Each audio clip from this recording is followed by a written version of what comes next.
Good morning students, welcome to online classes. हम principles of inheritance and variations पढ़ रहे थे, जिसमें हमने जो मेंडल हैं उसके 3 लॉज के बारे में डिस्कशन की थी। 2 लॉज हम ऑलरेडी पढ़ चुके हैं। आज हम बात करते हैं third law of Mendel, which is law of independent assortment. This law states that the genes of different characters located in different pairs of chromosomes are independent of one another in their segregation during gamete formation.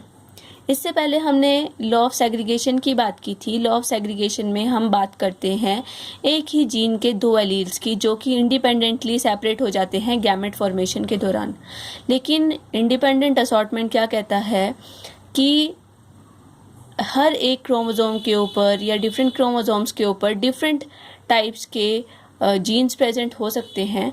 तो ये कहता है कि जो different jeans हैं, gene pairs हैं, वो क्या करते हैं, इंडिपेंडेंटली असॉर्ट होते हैं गैमेट फॉर्मेशन के दौरान। Simply we can say that different allelic pairs assort separate themselves independently in gamete and zygote. तो डिफरेंट एलील्स हैं। फॉर एग्जांपल, यहाँ पे एग्जांपल हम डिस्कस करते हैं, उससे आपको और ज़्यादा क्लियर हो जाएगा। तो इसमें हम हमेशा डायहाइब्रिड क्रॉस लेते हैं, क्योंकि हमने यहाँ पे 2 डिफरेंट कैरेक्टर्स लेने हैं। तो 2 डिफरेंट कैरेक्टर्स की भी 2 डिफरेंट अल्टरनेटिव फॉर्म्स हमने लिए हैं, कॉन्ट्रास्टिंग कैरेक्टर्स लिए हैं।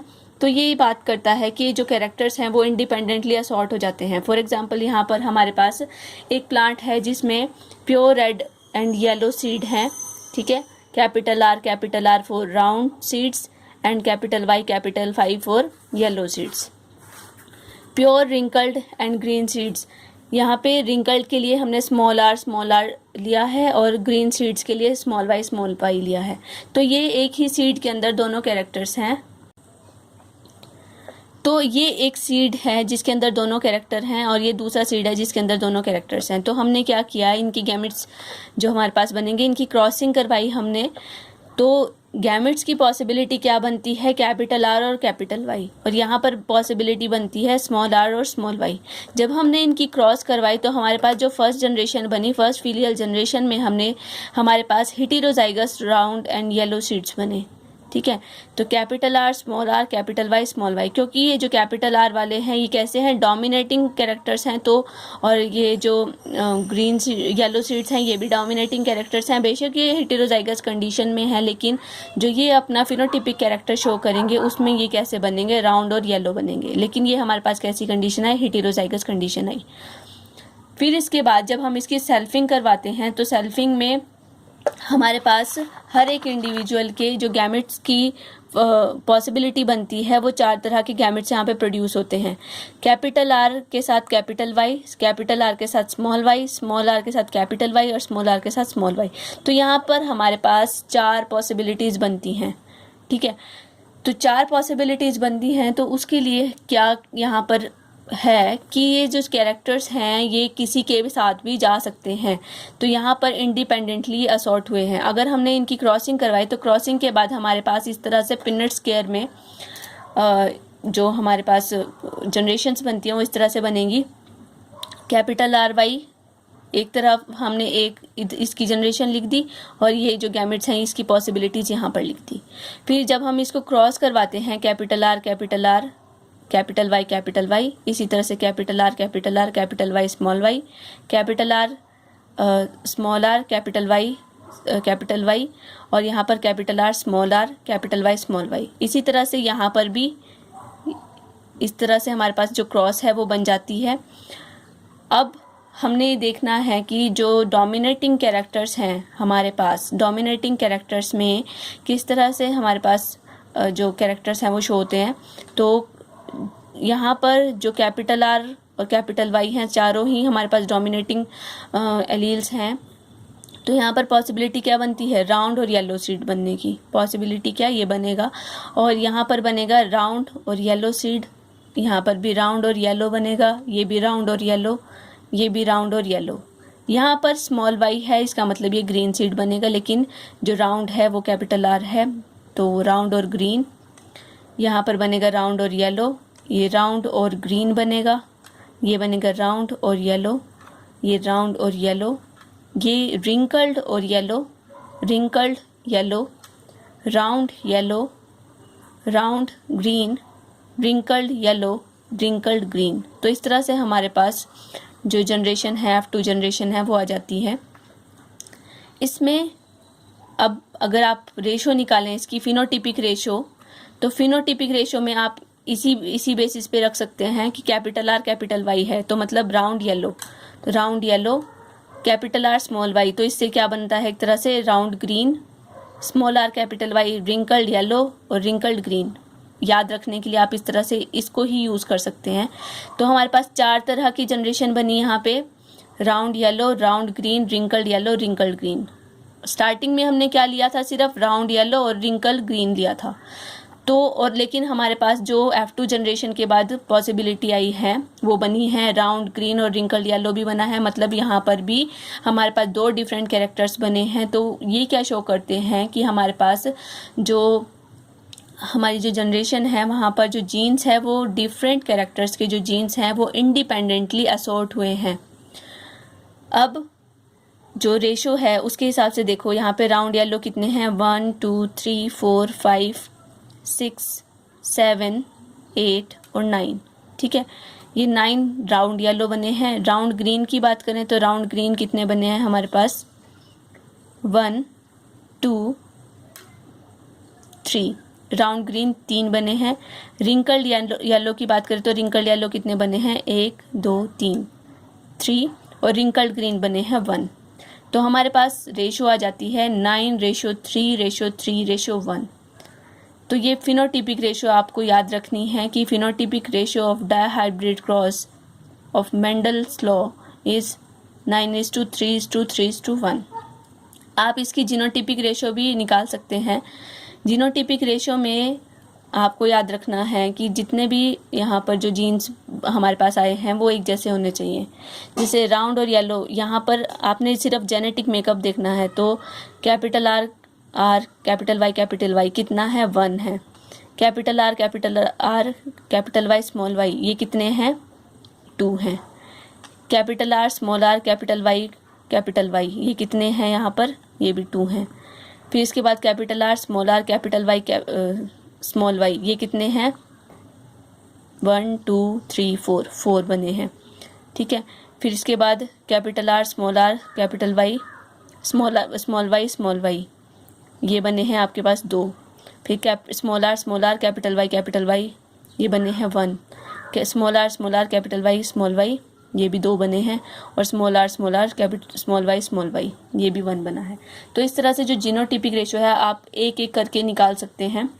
और जो आपकी जीनोटिपिक रेशो आती है वो आती है 1:2:2:4:1:2:1:2:1:1, 122 412 121। आप इसको इस तरह से याद रख सकते हैं कि genotypic ratio of dihybrid cross of Mendel law of independent assortment is 1:2:2:4:1:2:1:2:1:1, ठीक है। 122 412 121, 3 की रेशो में आप इस तरह से याद रख सकते हैं इसको, क्योंकि कई बार डायरेक्टली क्वेश्चन भी पूछा जाता है what is the genotypic ratio of dihybrid cross, तो ये आ जाती है। अगर हम फिनोटिपिक रेशो की बात करते हैं तो वो आती है 9:3:3:1, और वो बहुत ज़्यादा इंपॉर्टेंट है, वो तो ज़रूर पूछी जाती है।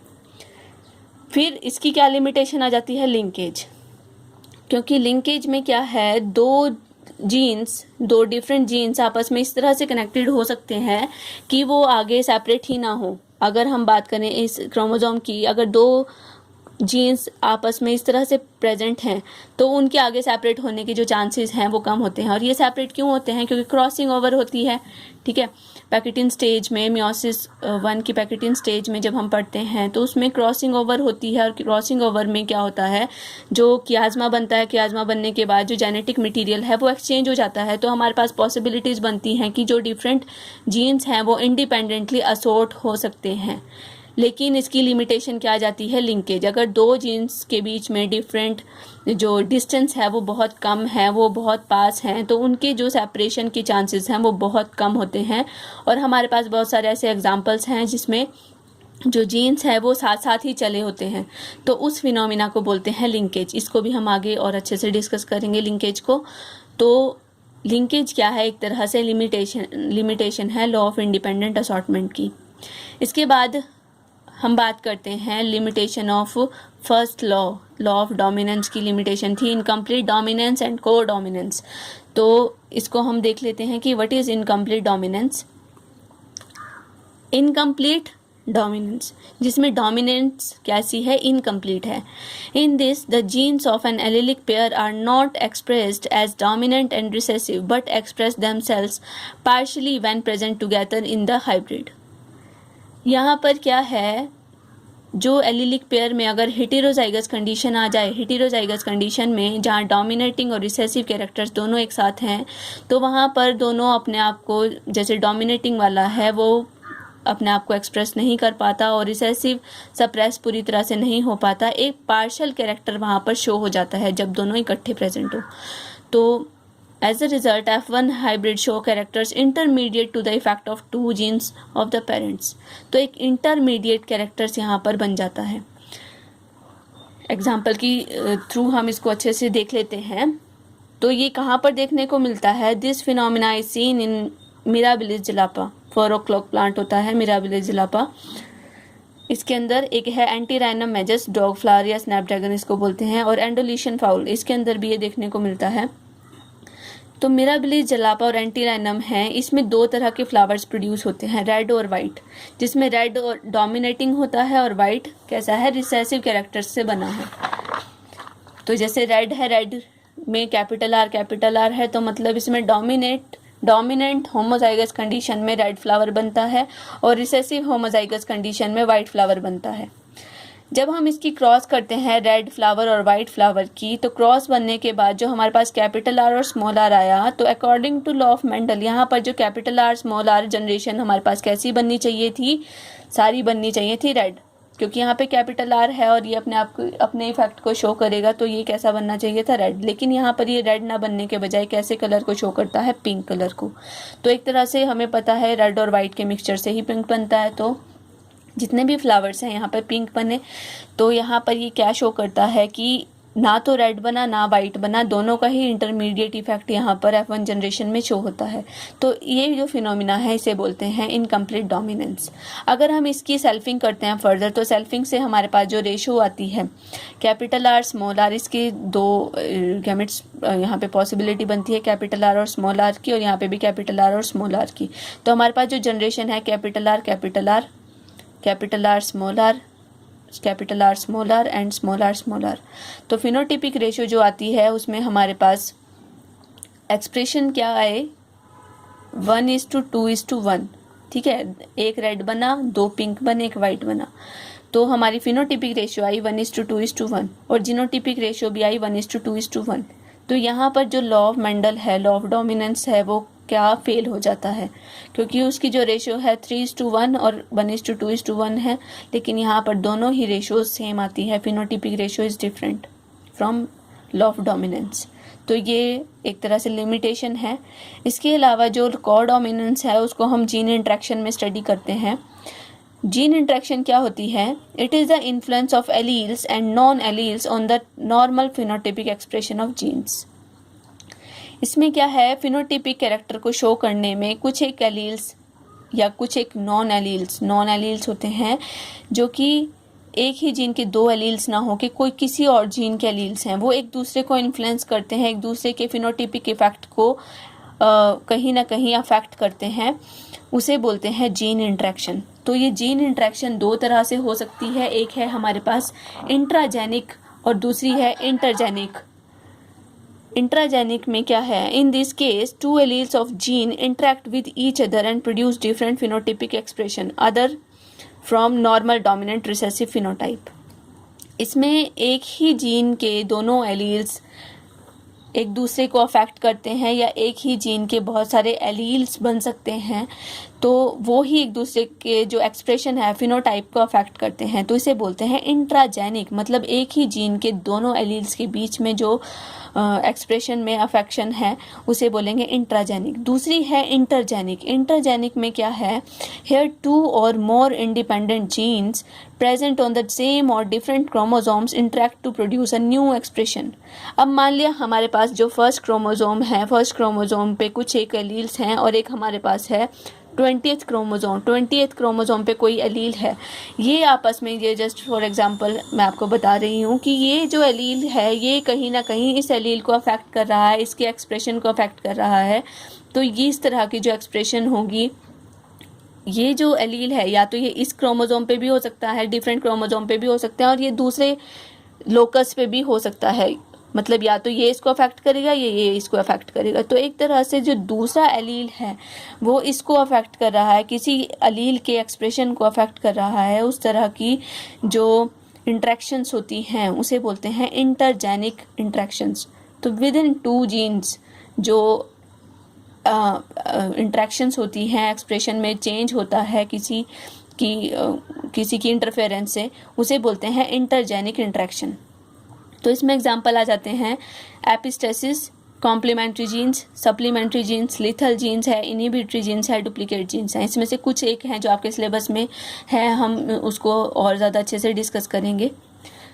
सबसे पहले हम इंट्राजेनिक इंट्रैक्शन में कोडोमिनेंस और मल्टीपल एलील्स हैं उसको डिस्कस करते हैं। What is codominance?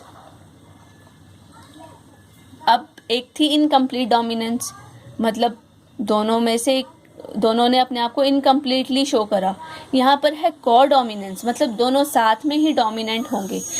When both the alleles expresses independently when present together in an individual are called codominant alleles. मतलब दोनों एलील्स अपने आप को इंडिपेंडेंटली एक्सप्रेस कर रहे हैं जब वो इकट्ठे प्रेजेंट हैं। उस तरह के जो एलील्स होते हैं और उस तरह के जो एक्सप्रेशंस होते हैं उन्हें बोलते हैं कोडोमिनेंस, और एलील्स को बोलेंगे कोडोमिनेंट एलील्स। तो इसमें सबसे अच्छा एग्जांपल्स आता है ह्यूमन बींग्स में, जो ब्लड ग्रुपिंग का एग्जाम्पल है। हमें पता है कि ह्यूमन बींग्स में 4 ब्लड ग्रुप्स होते हैं। 4 ब्लड ग्रुप्स की पॉसिबिलिटी है ए बी एंड ओ। जो ए ब्लड ग्रुप होता है उसमें वो होता है IA एलील, इसको कंट्रोल करता है, ठीक है। तो एक तरह से एंटीजेंस होते हैं, ब्लड सेल्स के ऊपर एंटीजेंस प्रेजेंट होते हैं, और वही एंटीजेंस डिटरमाइन करते हैं कि कौन सा ब्लड ग्रुप बनेगा। अगर ब्लड सेल्स के ऊपर एंटीजन A है, ठीक है, ब्लड सेल्स के ऊपर अगर एंटीजन A है तो जो ब्लड ग्रुप बनेगा वो A बनेगा, ठीक है। अगर एंटीजन B है तो ब्लड ग्रुप बनेगा B बनेगा, और कोई एंटीजन नहीं है तो ब्लड ग्रुप बनेगा O बनेगा। और अगर ब्लड सेल्स के ऊपर दोनों एंटीजन्स हैं तो एक इफेक्ट शो होता है कोडोमिनेंस का, तो वहाँ पे ब्लड ग्रुप बनेगा AB बनेगा। तो वो एलील्स, वो जो एंटीजन्स हैं वो कौन प्रोड्यूस करता है? वो एलील्स ही प्रोड्यूस करते हैं। तो वो हमारे पास हैं, जो A ब्लड ग्रुप है वो IA एलील कंट्रोल करता है, यही A एंटीजन फॉर्म करता है। तो A blood group IA allele की वजह से है, B blood group IB allele की वजह से है। और अगर ये दोनों ही प्रेजेंट हैं तो हमारे पास एक नया ब्लड ग्रुप बनता है, वो बनता है AB का। और यही जो इफेक्ट है AB ब्लड ग्रुप, मतलब A एंटीजन भी है और B एंटीजन भी है, मतलब हमारे पास IA एलील भी है और IB एलील भी है। तो जो इफेक्ट शो होगा वो AB इफेक्ट शो होगा, मतलब जो ब्लड ग्रुप होगा इंडिविजुअल का वो होगा AB। तो ये क्या है? कोडोमिनेंस का फिनोमिना है, जिसमें दोनों ही एलील्स जब एक साथ प्रेजेंट हैं तो दोनों ने ही अपने इफेक्ट को शो किया और एक नया इफेक्ट यहाँ पर बना। A और B दोनों ही एलील्स यहाँ पे प्रोड्यूस हुए। तो ये क्या है? कोडोमिनेंस है। अगर कोई भी एलील नहीं होता है, कोई भी एंटीजन नहीं बनता है, तो वहाँ पर जो ब्लड ग्रुप होगा वो O होगा।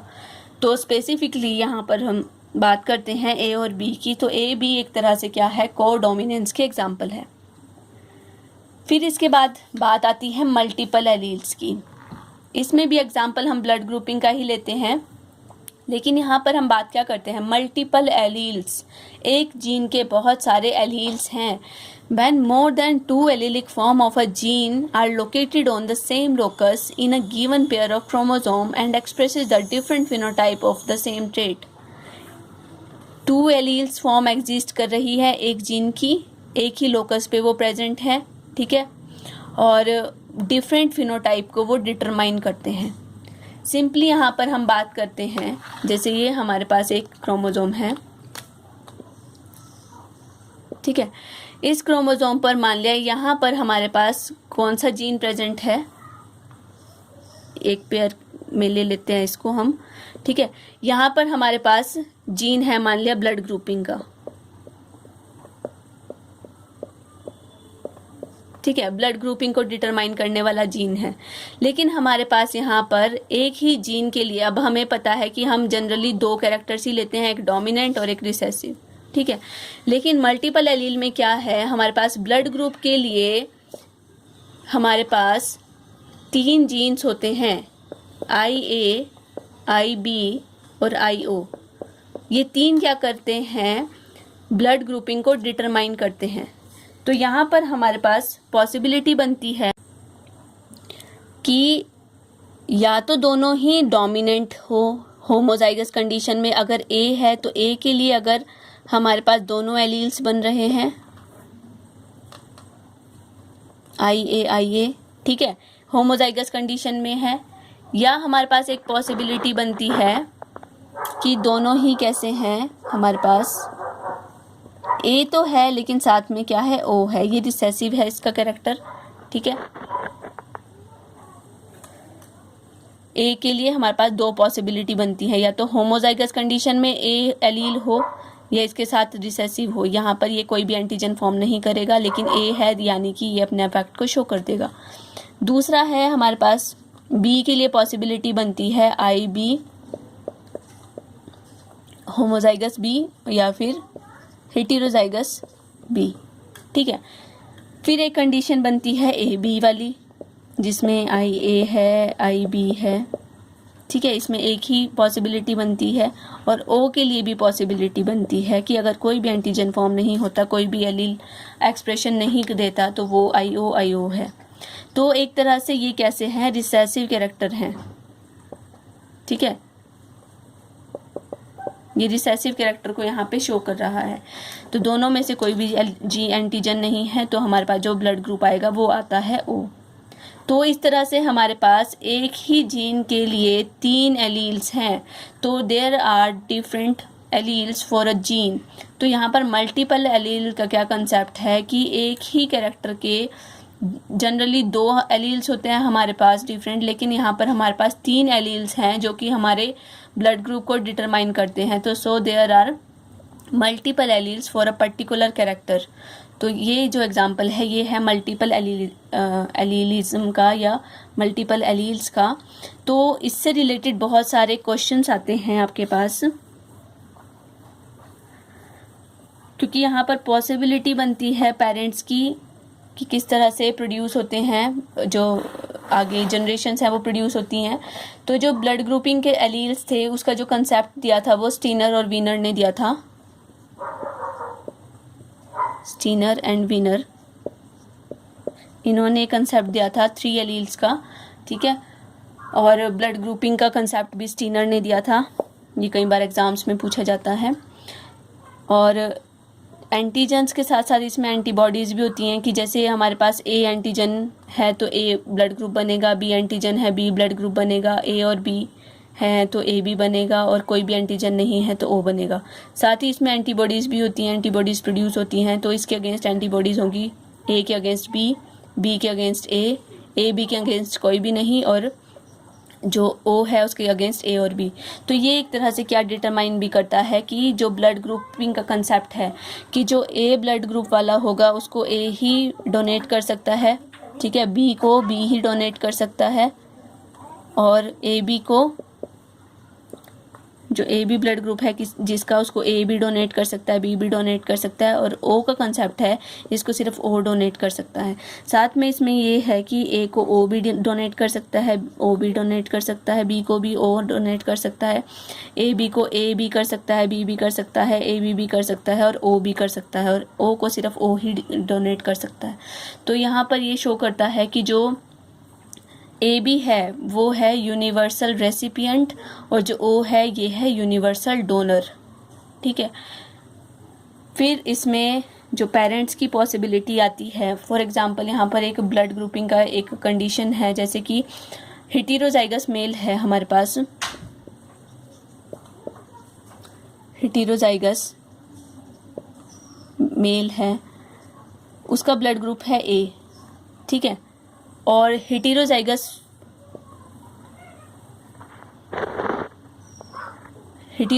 फीमेल है, उसका ब्लड ग्रुप है AB, ये सिंपली हम बात कर सकते हैं, जो फीमेल है उसका ब्लड ग्रुप है AB और हेटेरोजाइगस मेल है उसका ब्लड ग्रुप है A। तो हमारे पास जो ऑफस्प्रिंग्स हैं उसकी पॉसिबिलिटी क्या बनती है, तो ऑफस्प्रिंग की पॉसिबिलिटी देखते हैं। हमने क्या बोला, हेटेरोजाइगस मेल है तो उसके जो जीनोटाइप है वो क्या होगा, IA I0, ठीक है। और फीमेल क्या है, फीमेल है हमारे पास AB यानी कि IA IB, ठीक है। तो इसमें भी हम ऐसे स्क्वायर बनाते हैं,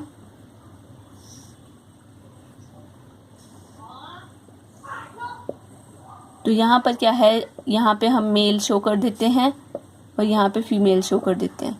तो मेल के केस में क्या है कंडीशन, IA IO, और जो फीमेल है उसकी कंडीशन क्या है, IA IB। तो आगे ऑफस्प्रिंग्स की पॉसिबिलिटी क्या बनती है, IA IA फीमेल की, और यहाँ पर एक और पॉसिबिलिटी क्या बनती है, IA I0 और B IA IB और IB I0। तो ये क्या बनेगा, A बनेगा, ये भी A बनेगा, ये क्या बनेगा, AB बनेगा, और ये क्या बनेगा, B बनेगा। तो हमारे पास जो ऑफस्प्रिंग्स की पॉसिबिलिटी है वो बनती है A, 2 ऑफस्प्रिंग्स हैं, 50% चांसेस हैं A बनने के, 25% चांसेस हैं AB बनने के, और जो 25% चांसेस हैं वो है B बनने के, ठीक है। तो इस तरह से हम ऑफस्प्रिंग्स की रेशो निकाल सकते हैं, परसेंटेज निकाल सकते हैं। अगर आपको अपने पेरेंट्स के ब्लड ग्रुप्स पता हैं तो आप अपने ब्लड ग्रुप्स भी मतलब पॉसिबिलिटी निकाल सकते हैं कि क्या पॉसिबिलिटी है। तो इस तरह से जो पैटर्नल डिस्प्यूट्स होते हैं, पैटर्निटी डिस्प्यूट्स होते हैं, उनको सॉल्व करने के लिए भी जो ब्लड ग्रुपिंग है उसका सहारा लिया जाता है, उसको यूज़ किया जाता है, इस कंसेप्ट को यूज़ किया जाता है कि अब मान लिया हमारे पास यही वाला केस है, तो इस केस में जो ऑफस्प्रिंग है वो O नहीं हो सकता, ठीक है। तो अगर बच्चों की जो जीनोटाइप है उसका पता चल जाए हमारे पास, तो हमें पता चल सकता है जो पेरेंट्स हैं, पेरेंट्स का अगर हमारे पास फिनोटाइप है, अगर फिनोटाइप है तो उससे भी हम पॉसिबिलिटी लगा सकते हैं कि आगे ऑफस्प्रिंग्स का क्या है। अगर हमें सिर्फ फिनोटाइप ही पता है और किसी एक बच्चे का फिनोटाइप पता है तो उससे भी हम एक तरह से उसको टैली कर सकते हैं कि और क्या पॉसिबिलिटी हो सकती है, कि जो फादर है या मदर है उनकी जो पॉसिबिलिटी है वो हेटेरोजाइगस कंडीशन में है या होमोजाइगस कंडीशन में। मतलब ऊपर से नीचे की तरफ भी आप निकाल सकते हैं और यहाँ से आप पेरेंट्स के जो ब्लड ग्रुप्स हैं वो भी इस तरह से निकाल सकते हैं। और इससे रिलेटेड बड़े सारे क्वेश्चंस हैं, वो कंपटीशन में भी पूछे जाते हैं। तो और कई बार 1-2 क्वेश्चन है वो आपके एग्ज़ाम में भी आ जाता है कि अगर पेरेंट्स का ब्लड ग्रुप ये है तो बच्चों की पॉसिबिलिटी, ऑफस्प्रिंग्स के ब्लड ग्रुप की पॉसिबिलिटी क्या हो सकती है। या फिर आपको ऑफस्प्रिंग्स के ब्लड ग्रुप दे सकते हैं और उससे बता सकते हैं, पूछ सकते हैं कि जो पेरेंट्स हैं उनकी पॉसिबिलिटी क्या है। तो ये जो एग्जांपल है वो है मल्टीपल एलील्स का, जिसमें एक ही कैरेक्टर के लिए एक ही लोकस पर डिफरेंट एलील्स प्रेजेंट हो सकते हैं और जो कि डिफरेंट ट्रेट्स को डिटरमाइन कर सकते हैं। लेकिन इसमें ऐसा नहीं है कि एक साथ ही सारे प्रेजेंट हो, एक पे एक ही प्रेजेंट होगा, वो कोई भी हो सकता है, तीनों में से कोई भी हो सकता है। और उसी तरह से जो डोमिनेंट है और रिसेसिव है वो डिटरमाइन कर सकते हैं। जैसे A है तो A बनेगा, B है तो B बनेगा, AB है तो AB बनेगा, मतलब कॉर डोमिनेंस का फिनोमिना वहाँ पे आ जाता है। और अगर कोई भी नहीं है तो O बनेगा, ठीक है। और इसके साथ ही RH फैक्टर का भी कंसेप्ट है जिसको आगे हम डिस्कस करेंगे। तो इतना ही आज के लिए।